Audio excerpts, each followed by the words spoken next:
Iron deficiency anemia, yang artinya anemia atau defisiensi zat besi. Oke, kita bahas ya.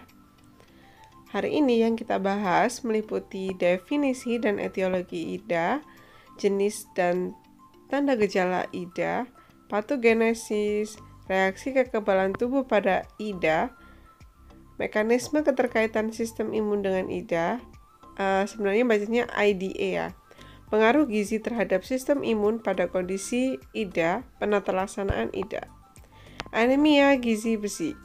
Anemia gizi besi merupakan kondisi di mana tubuh memiliki jumlah eritrosit atau sel darah merah di bawah normal, sehingga hemoglobin darah rendah dan dapat menyebabkan oksigen tidak dapat ditransfer secara maksimal ke seluruh tubuh. Jenis-jenis anemia, ada banyak ya anemia. Iron deficiency anemia, vitamin deficiency anemia, anemia of chronic disease, aplastic anemia, anemias associated with bone marrow disease, hemolytic anemia, sickle cell anemia, dan anemia lain. Nah, faktor yang meningkatkan peluang terjadinya anemia ada banyak ya.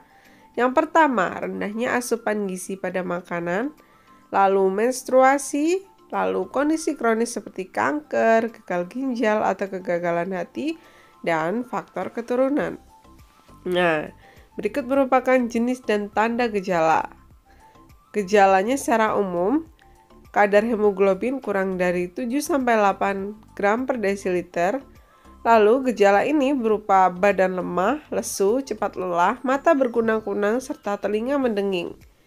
Anemia bersifat simptomatik jika hemoglobin kurang dari 7, maka gejala-gejala dan tanda-tanda anemia akan jelas.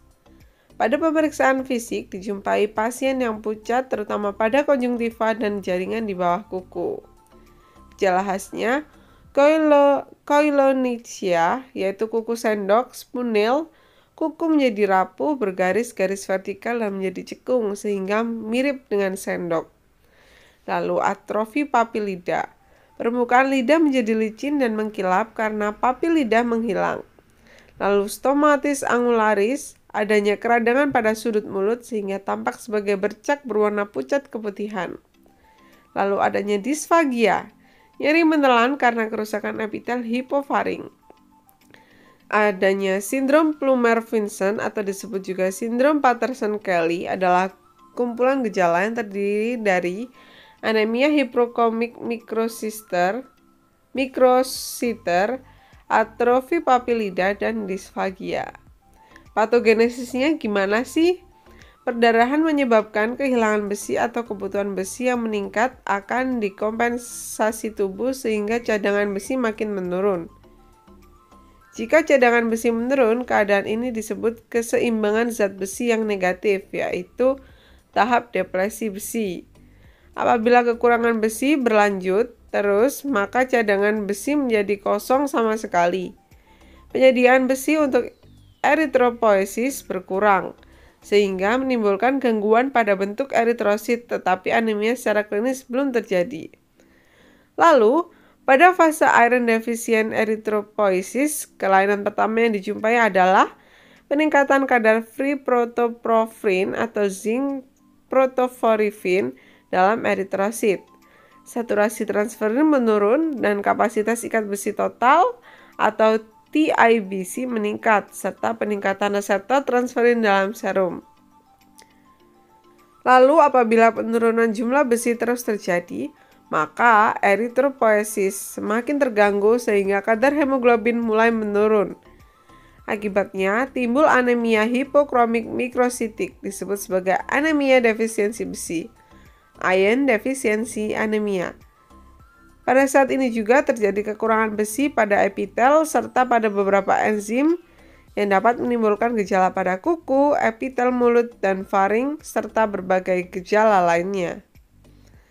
Nah, reaksi kekebalan tubuh pada iron deficiency anemia itu antara lain, pada penderita anemia akan cenderung menjadi lemah, lesu, dan letih, sehingga akan memiliki daya tahan tubuh yang rendah dan mudah terinfeksi virus.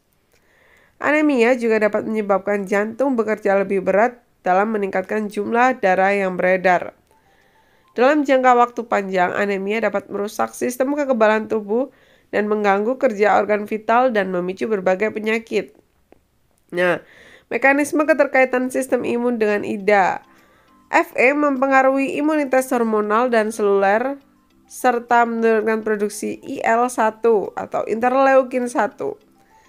Interleukin 1 dapat menstimulasi monosit dan makrofag untuk memproduksi lebih banyak. Interleukin 1 menginduksi sintesis dan sekresi prostaglandin oleh sel endotelial dan sel otot halus, sehingga menyebabkan kontraksi otot polos dan konstriksi pembuluh darah, serta mengatur adesi sel molekul, menyebabkan produksi mekanisme pertahanan yang efektif terhadap bakteri, jamur, dan parasit. Aktivitas IL-1 bergantung dari besarnya konsentrasi pada konsentrasi yang rendah, berfungsi sebagai imunoregulator dengan berfungsi sebagai aktivator poliklonal yang memfasilitasi proliferasi CD4, limfosit T, dan diferensiasi serta pertumbuhan limfosit B. Kemudian menstimulasi berbagai sel untuk memberikan respon imun. Pada penderita anemia, penurunan pembentukan IL-1 yang secara otomatis menyebabkan penurunan sistem imun yang berfungsi untuk pertahanan terhadap bakteri, jamur, dan parasit. Nah, pengaruh gizi terhadap sistem imun pada kondisi ini, kekurangan gizi menghambat respon imunitas dan meningkatkan resiko penyakit infeksi. Lalu, kecukupan zat gizi, terutama vitamin dan mineral, sangat diperlukan dalam mempertahankan sistem kekebalan tubuh yang optimal. Vitamin A, vitamin E, vitamin C, selenium, zat besi, dan zinc diperlukan dalam sistem pertahanan tubuh karena peranannya sebagai zat gizi antioksidan. Protein dapat berperan sebagai antibodi dalam menghilangkan antigen di dalam tubuh, dan khusus untuk protein whey dapat meningkatkan jumlah leukosit. Lemak dapat membantu dalam respon inflamasi dan mengatur fungsi leukosit. Defisiensi mineral, terutama besi, dapat menurunkan kemampuan neutrofil dan limfosit dalam membunuh bakteri dan mengganggu poliferase limfosit. Sehingga ketika seseorang mengalami IDA, kekurangan gizi dapat memperparah kondisi tersebut. Penata laksanaannya, terapi zat besi oral pada bayi dan terapi besi elemental pada anak. Dibagi dengan dosis 3-6 mg per kilogram berat badan per hari, diberikan dalam 2 dosis, 30 menit sebelum sarapan pagi dan makan malam. Terapi zat besi diberikan selama 1-3 bulan dengan lama maksimal 5 bulan. Terapi besi parenteral, terapi ini sangat efektif, tetapi efek samping lebih berbahaya dan lebih mahal indikasi. Intoleransi terhadap pemberian oral, kepatuhan terhadap berobat rendah, gangguan pencernaan kolitis ulceratif yang dapat kambuh jika diberikan besi, penyerapan besi terganggu seperti misalnya pada gastrektomi 20. Keadaan di mana kehilangan darah yang banyak sehingga tidak cukup dikompensasi oleh pemberian besi oral. Lalu kebutuhan besi yang besar dalam waktu pendek seperti pada kehamilan trimester 3 atau sebelum operasi. Defisiensi besi fungsional relatif akibat pemberian eritropoietin pada anemia, gagal ginjal kronik atau anemia akibat penyakit kronik. Pengobatan lain. Ada terapi diet, sebaiknya diberikan makanan bergizi dengan tinggi protein, terutama yang berasal dari protein hewani. Vitamin C diberikan 3 kali 100 mg per hari untuk meningkatkan absorpsi besi. Lalu transfusi darah. Anemia defisiensi besi jarang memerlukan transfusi darah.